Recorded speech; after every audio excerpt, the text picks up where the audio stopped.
Why Kazan ultimately failed. The first Berserker Kazan just passed its 1 year anniversary, and at first things seemed great for the fandom and the dev team. The devs put out a statement claiming that Kazan's story wasn't over, which in gamer talk means we should be expecting a story DLC and best case scenario a sequel. Unfortunately, a few days later, the Kazan team was dissolved and assigned to different projects. Currently, there is still a small team of devs working to finish what they already started. As of right now, it would seem like Kazan's story will be finishing only in one installment. The first Berserker Kazan is the best Souls-like in my opinion, including from software games. I'll take it a step further and say I think a large portion of the Souls community would even agree with me. So why are we not getting a sequel? My name is Isaac, and today we're going to be looking at why the first Berserker Kazan, the best Souls-like game period, isn't getting a sequel. Be sure to like, comment, and subscribe. History. At first, we need to go back to the long forgotten age of 2005. Why so far back? Because that is when Dungeon Fighters Online first became playable to the public.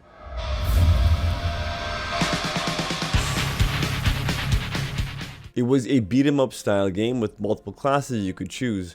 More importantly, it was a multiplayer game. Many years later, in 2018, NeoPeople announced Project BBQ, which was supposed to be a 3D MMORPG in the Dungeon Fighters universe. Then, in 2022, the project shifted direction and became the first Berserker Kazan, which was released March 27th, 2025. What happened? Abandoning your original audience. Now that we have a brief history explained of what happened, essentially, NeoPeople had curated an audience for 13 years with their Dungeon Fighters Online franchise. They had a player base that wanted multiplayer, that wanted multiple classes, and pretty much endless content, since that's what MMOs offer. With the reveal of Project BBQ, they could have transferred their old player base into the new game. Instead, according to what I've read online, so take it with a massive grain of salt, they pivoted to make a Souls-like in an attempt to chase trends. Yes, I know, very sad.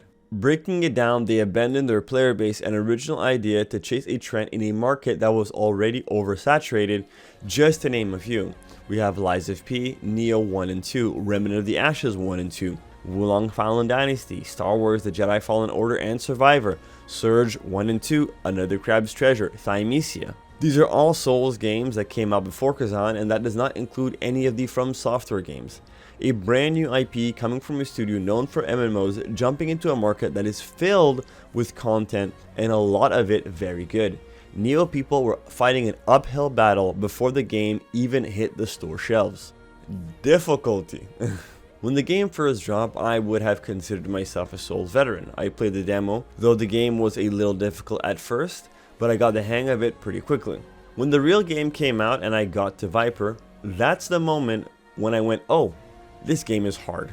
Now, I personally enjoyed the challenge and I beat the game before any of the updates to the difficulty. Here's the thing, I probably have a bunch of unresolved childhood trauma, so I enjoy getting tossed around by a boss because when I finally beat the boss, it feels that much better. I would consider myself a hardcore player. A lot of people being introduced to Kazan are not hardcore players. At first glance, Kazan looks like an anime game.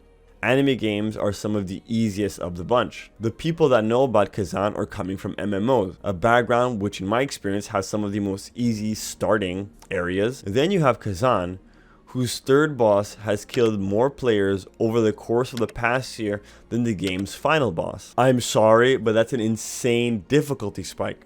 No third boss in a video game should be that hard, especially if you're trying to bring in new players, because I can guarantee that there is a non-negligible amount of players that decided to stop playing the game after the Viper fight.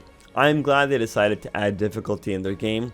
Personally, I think single player games should have difficulty selectors. Having an easy mode doesn't make the game less fun for others or less pure. On the other hand, not having any difficulty options in your game increases the barrier to entry. You do not want to have a high barrier to entry when you're presenting a brand new IP to a market. And before any of you start typing skill issue or get good, what would you rather have? Bragging rights that you beat the game, or a sequel of the game you're bragging about? That's what I thought. Bad return on investment.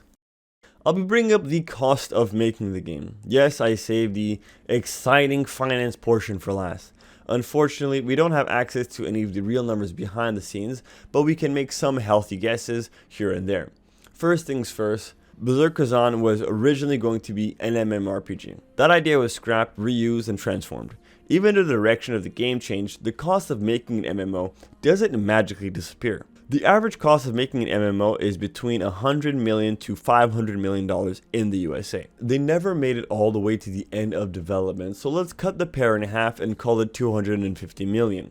Rounded up, Kazan sold up to 700,000 copies. Let's assume everyone bought the deluxe edition for $70, and just for fun, let's remove the 30% cut that publishers take. That comes up to a grand total of $49 million, which, if my math is correct, isn't even remotely close to $250 million. Again, as I mentioned, I don't have access to the real numbers. These are just educated guesses, and my numbers could be completely wrong. However, if I was a betting man, I would put my money on them simply being unable to recuperate the cost of making the game. Bad marketing. Looking back at the marketing of Kazan, it didn't do a great job cultivating an audience. With the reveal of Project BBQ came a fast-paced action combat with nice, vibrant colors. We even got a reveal of a second class, the martial artist. They had you play as a female character. Her appearance and introduction was very bubbly. She gave off a lot of fun vibes. The colorful environment had been replaced with a bunch of grays. The tone went from fun and bubbly to serious. The biggest pivot would be the combat. Fast-paced action combat to Souls-like. Later in the game, you can get pretty fast and do combos, but that is very late into the game.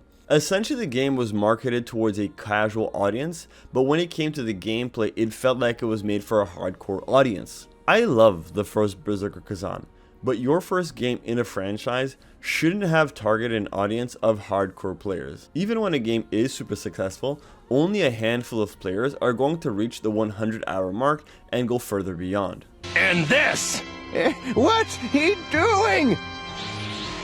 Is to go even further beyond! Final thoughts. This isn't meant to be a diss towards Kazan because, as I said, I think it's the best of the genre. Period. But I do hope a member from the team or any game dev sees this game and avoids making these mistakes. The first Berserker Kazan, you are now my 4th platinum, which I know doesn't sound impressive, but considering I've been playing games since the PS1 era, I only platinum games I think are truly amazing. Except for Spider-Man 2 from Insomniac, I regret platinuming that game. That's going to be it for me. I hope you enjoyed the video. If you do, please like, share, and subscribe to the channel because it puts a smile on my face. As always, thanks so much for watching, and I'll see you guys next time. Peace. Let's hit 500 subs.